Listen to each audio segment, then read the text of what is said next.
నమస్తే. Welcome to 99 TV. Megastar చిరంజీవిని 'మైత్రి' movie makers కలిశారు. మొత్తం అల్లు అర్జున్ నటించిన 'పుష్ప 2' సినిమాకి సంబంధించిన విశేషాలన్నీ ఆయనతో షేర్ చేసుకున్నారు. కొంత ఫోటో కూడా తీసుకున్నారు. ప్రస్తుతం అవి నెట్టింట్లో వైరల్ అవుతున్నాయి. మరి అల్లు అర్జున్ ఎక్కడ? 'పుష్పరాజ్' ఎందుకు రాలేదు? 'పుష్పరాజ్' ఏమన్నా సీఎం పేషికెళ్ళిపోయాడా? అని క్వెషన్ మార్క్ తోటి ట్రోల్స్ మొదలైనాయి అల్లు అర్జున్ మీద. మొత్తానికేంటంటే, ఒక వారం 10 రోజుల పాటు ఆంధ్రప్రదేశ్‌ను ఊపేసిన కాకినాడ పోర్ట్ వ్యవహారం, అలాగే 'అరవిందో వర్సెస్ కేవీరావు' ఎపిసోడ్, ఇంకా అదానీ ఎపిసోడ్‌లో ఏసీబీ కేసులు, ఇవన్నీ మొత్తం పక్కకెళ్ళిపోయినాయి. అల్లు అర్జున్ నటించిన 'పుష్ప 2' హఠాత్తుగా ఏపీ, ఆంధ్రప్రదేశ్ ఎన్నిక మీద ముందుకొచ్చి నుంచుంది. చిరంజీవి గారింట్లో ఏం జరిగినా సందడే, పండగే. 'మైత్రి' మూవీ మేకర్స్ నిర్మాతలు వెళ్లారు, సీఈఓ వెళ్ళాడు, దర్శకుడు గూడా వెళ్లారు. అండ్ ఇన్‌ఫాక్ట్ సుకుమార్ తోటి కాసేపు చాలా సరదాగా చిరంజీవి గారు మాట్లాడటం కూడా జరిగింది. ఇవన్నీ అయినాయి. మరి బన్నీ ఎక్కడ? బన్నీ ఏమన్నా స్పెషల్ వర్క్ మీద, స్పెషల్ అసైన్‌మెంట్ మీద మళ్ళీ ఎర్రచందనం ఉన్న అడవుల్లోకి ఏమన్నా వెళ్ళాడా? సెటైర్‌లు మళ్ళీ ఇవన్నీ కూడా. ట్రోల్స్ మధ్యలో సెటైర్స్ వాటిని రెండిటిని కలిపి మరి. ఎందుకని చిరంజీవి గారిని కలవలేదు? నిజంగానే అల్లు కాంపౌండ్‌కి, మెగా కాంపౌండ్‌కి మధ్య విభేదాలు ఉండబట్టే అల్లు అర్జున్ చిరంజీవి గారిని కలవలేదా అనేది. మరి ఒకవేళ అదే నిజమైతే సినిమా ప్రొడ్యూసర్స్, అలాగే డైరెక్టర్ గూడా వెళ్లి కలిసారు. సీఈఓ గూడా వెళ్లి కలిసారు. చిరంజీవి గారితో మాట్లాడారు. And in fact Sukumar next movie గురించి గనక మనం చూస్తే 'రామ్ చరణ్' తోటి ఆయన ప్లాన్ జేస్తున్నారు. ఇక్కడొకటి మనం గుర్తు చేసుకోవాల్సిన విషయం ఏంటంటే, సుకుమార్, 'రామ్ చరణ్' కాంబినేషన్‌లో 'రంగస్థలం' బ్రహ్మాండమైన హిట్. కంప్లీట్ 'రామ్ చరణ్' ఆ పాత్రలో ఒదిగిపోయిన తీరు. అలాగే ఇక్కడ 'పుష్ప 2'లో కూడా పాత్ర మాత్రమే కనిపించేలాగా అల్లు అర్జున్ చేత నటింప చేసిన దర్శకుడు సుకుమార్. సో, 'రామ్ చరణ్‌కి' ఇంకో హిట్ ఇవ్వటం కోసం మళ్ళీ ఆయన రెడీ అవుతున్నారు. మళ్ళీ అప్పుడు మెగా ఫ్యాన్సు, అల్లు ఫ్యాన్సు, వీళ్ళ మాటలు, వీళ్ళ ట్వీట్సు, వీళ్ళ ట్రోల్సు, వీళ్ళ పోస్టింగ్స్ వీటన్నిటిలో తేడా వచ్చేస్తాయా? మళ్ళీ అప్పుడు గూడా వైసీపీ ఇన్వాల్వ్ అవుతుందా? YCP social media? రకరకాల సందేహాలు. ఇవన్నీ పక్కన పెడితే అల్లు అర్జున్ కర్టెసీకైనా వెళ్లి కలవాలి గదా!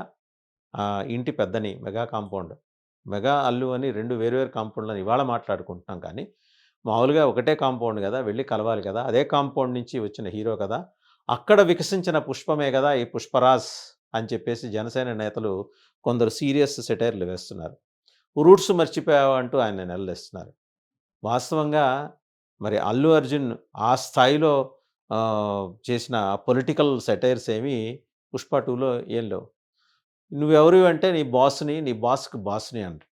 అది ఒక చిన్న కన్వర్జేషన్ సినిమా మొదటి 15 నిమిషాల వ్యవధిలోనే అది వస్తుంది. అంతేగాని తండ్రి పేరు చెప్పో, లేకపోతే కొడుకు పేరు చెప్పో, అన్న పేరు చెప్పో, తమ్ముడు పేరు చెప్పో, వైసీపీ సోషల్ మీడియా చేసిన ఫేక్ ప్రచారంలో లాగా మాదిరి అయితే అక్కడ స్క్రిప్ట్ లేదు. సన్నివేశానికి డిమాండ్ బట్టి, సన్నివేశానికి ఉన్న డిమాండ్‌ని బట్టి అప్పటికప్పుడు వచ్చిన స్క్రీన్ ప్లే అయితే అయ్యుండొచ్చు గానీ, అంతేగాని పొలిటికల్ మోటివ్స్ అయితే ఆ సినిమాలో ఎక్కడా కనపడలేదు. కారణం ఏంటంటే, సెకండ్ హాఫ్ అంతా గూడా సెంటిమెంట్ మీద నడిపిస్తారు. Both hero and heroine 'Rashmika' and 'Allu Arjun' వాళ్ళిద్దరూ పండించిన ఫస్ట్ హాఫ్‌లో రొమాంటిక్ సన్నివేశాలు, సెకండ్ హాఫ్‌లో పూర్తిగా ఏంటంటే సెంటిమెంట్ మీద నడిచే సన్నివేశాలు, అన్నాదమ్ముల అనుబంధం, ఒక గ్యాప్, సవతి తల్లి కొడుగ్గా అతని పట్ల అజయ్ చూపించిన నిరాదరణ, తర్వాత ప్రేమగా మారటం. అలాగే అజయ్ కుమార్తెను అతను కాపాడే ప్రయత్నం చేయటంలో చూపించిన విశ్వరూపం. ఇవన్నీ గూడా ఏంటంటే అల్లు అర్జున్‌ని చాలా బిగ్ స్క్రీన్ మీద ఇంకా పెద్దగా పోర్ట్రే చేశాయి. రోల్ డామినేట్ చేసింది. అల్లు అర్జున్ కనపడ్డు అక్కడ. 'పుష్ప' మాత్రమే కనిపిస్తాడు. ఇన్ని చోట్ల కనిపించిన 'పుష్ప' మెగాస్టార్ ఇంట్లో ఎందుకు కనపడలేదు? సహజం ఎవరికైనా వస్తుంది. అనవసరమైన స్పెక్యులేషన్స్‌కి తావిచ్చే విధంగా ఉందా ఈ వ్యవహారం? జనసేనలో కొందరు మరి చాలా సీరియస్ కామెంట్స్ చేస్తున్నారు. కొంచెం ఎక్కువ కామెంట్స్‌లో మోతాదు పెరుగుతోంది. వాటన్నిటికి ఊతమిచ్చే విధంగానే ఉంది.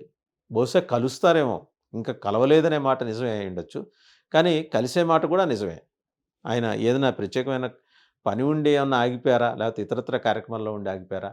వీటన్నిటికి తోడు 'సంధ్యా థియేటర్‌లో' దగ్గర జరిగిన స్టాంపేడ్ ఆ తొక్కిసలాటలో ఒక మహిళ మృతి చెందటం, ఆమె కుమారుడు పరిస్థితి విషమంగా ఉండటం, ఇవన్నీ కూడా వీటన్నిటి కారణాల వల్ల అల్లు అర్జున్ కొంత కలత చెంది ఉండవచ్చు. ఆయన 'సంధ్యా థియేటర్' మీద ఏ1 ఇంగా అని కేసు నమోదైతే, అర్జున్ ఏ2 అని చెప్పేసి కేసు నమోదు చేశారు. సో, ఈ ఒత్తిళ్ళుంటాయి. అండ్ సినిమా రిలీజ్ అయ్యి ఇంకా 2 రోజులు కూడా కాలేదు. ఆయన బహుశా ప్రత్యేకంగా వెళ్లి కలుస్తారేమో. అయినా ఆయన మేనమామ ఇంటికి ఎళ్ళటానికి ఆయనేమన్నా ముహూర్తాలు పెట్టుకొని ఎళ్ళాలా? ఈ మాట కూడా వస్తోంది. రైట్. ఆయన ఎప్పుడు కావాలంటే అప్పుడు వెళ్ళొచ్చు. వెళ్ళొచ్చు, కూర్చోవచ్చు, మేనత్తతో మాట్లాడి, అమ్మ ఇట్లా ఉంది అత్త, ఈ సినిమా ఈ రకంగా వచ్చింది. మంచి రెస్పాన్స్ వస్తుంది. ఐ నీడ్ యువర్ బ్లెస్సింగ్స్ అని ఆయన కోరనవచ్చు. అండ్ చాలా తొందరపడి సోషల్ మీడియాలో ఆయన కలవకపోవటానికి గల కారణాలు ఇవంటి విశ్లేషణలు చేసేయటం. అర్జున్ ఎక్కడా కూడా కాంట్రోవర్షియల్ స్టేట్మెంట్స్ చెయ్యలా. ఆయన తన మిత్రుడు కాబట్టి ఆ రోజు వైసీపీ క్యాండిడేట్ శిల్పాతో కలిసి అక్కడ ప్రచారం చేశాడు. అక్కడితో అయిపోయింది. అంత దాన్ని పట్టుకొని కోడిగుడ్డు మీద ఈకలు పీకే కార్యక్రమం మొదలైంది. సరే, జనసేనలో సీనియర్ నాయకులు కొందరు ఎమ్మెల్యేలైతే అతని సినిమాలు మేము చూడం, మేము మడిగట్టు కూర్చున్నాం, మేము మైలపడిపోతాం అతని సినిమాలు చూస్తే అనే వ్యాఖ్యలు కూడా చేశారు. చివరికి నాగబాబు గారే ఇన్వాల్వ్ అయ్యి దిగొచ్చి, అయ్యా సినిమాని సినిమాగా చూడండి, సినిమా వేరు, కుటుంబాలు వేరు, రాజకీయాలు వేరు అని చెప్పి చాలా స్పష్టంగా పూసగుచ్చినట్టు చెప్పిన తర్వాత గానీ వాళ్ళలో కొంత మార్పు కనపడలేదు. కానీ చాలా దారుణంగా మాత్రం అల్లు అర్జున్‌ని ట్రోల్ చేస్తున్నారు. అల్లు అర్జున్ రెడ్డి. అలాగే ఆయన చూసి జగన్మోహన్ రెడ్డికి ఫీలింగ్స్ వస్తున్నాయి. రష్మిక అంటుంది కదా! ఫీలింగ్స్ వస్తున్నాయి నిన్ను చూస్తుంటే, అటు చూడమాకయ్య అని. అలాగా జగన్మోహన్ రెడ్డికి ఫీలింగ్స్ వస్తున్నాయి. ఆయన్ని వైసీపీలో చేర్చేసుకుంటున్నారు అంటూ రకరకాల కథనాలు ప్రచారం చేశారు. వైసీపీ వాళ్ళు కూడా ఒంటి మీదకి వీరతాళ్ళేసుకొని మరీ ఈయన్ని ఓన్ చేసుకొని, ఈయన మా శిల్పా కోసం ప్రచారం చేశాడు కాబట్టి, ఈయన మా పార్టీ మనిషి, ఈయన అల్లు అర్జున్ రెడ్డి అంటూ వాళ్ళు కూడా అవతల వాళ్ళు చేసే ఆరోపణలకు తగ్గట్టుగా వ్యవహరించడం. మొత్తానికి ఏంటంటే రాజకీయాన్ని, సినిమాని రెండిటిని మేళవింపు చేసి మరి ముంత కింద మిక్చర్ మాదిరి తయారు చేసేశారు. ఏదైతేనే 15, 20 రోజుల పాటు ఆంధ్రప్రదేశ్‌ని ఊపేసిన ఏది పోర్టు కుంభకోణాల వ్యవహారం, అరబిందో వర్సెస్ కేవీ రావు ఎపిసోడ్, అలాగే ఈ రేషన్ బియ్యాన్ని అక్రమంగా తరలించుకుపోతున్నట్టు అభియోగాలు ఎదుర్కొంటున్న షిప్‌ని సీజ్ చేయాలని పవన్ కళ్యాణ్ గారు డిమాండ్ చేయటం. అండ్ సబ్సిక్వెంట్‌గా అదానీ అండ్ జగన్మోహన్ రెడ్డి గారి కేసులో ఎఫ్‌బీఐ ఇంకేముంది ఇవాళో రేపో స్పెషల్ ఫ్లైట్ ఏసుకొని నుంచి డైరెక్ట్ వాషింగ్టన్ నుంచి వెలగపూడికి స్పెషల్ ఫ్లైట్ ఏసుకొని దిగిపోతోంది. దాని కింద 'పుష్పలో' అల్లు అర్జున్ హెలికాప్టర్ కింద సోఫాలేసుకొని దిగినట్టు అలా దిగేసి అదే సోఫాలో జగన్మోహన్ రెడ్డి గారిని కట్టేసి అమెరికా తీసుకెళ్ళిపోతారన్నట్టు ప్రచారాలు చేయటం. ఇవన్నీ చూసాం ఈ 3 వారాల పాటు. అవన్నీ పక్కకెళ్ళిపోయి ఈరోజు అల్లు అర్జున్ ఫోర్ ఫ్రంట్‌లోకొచ్చాడు ఆయన. తెర మీదకొచ్చాడు.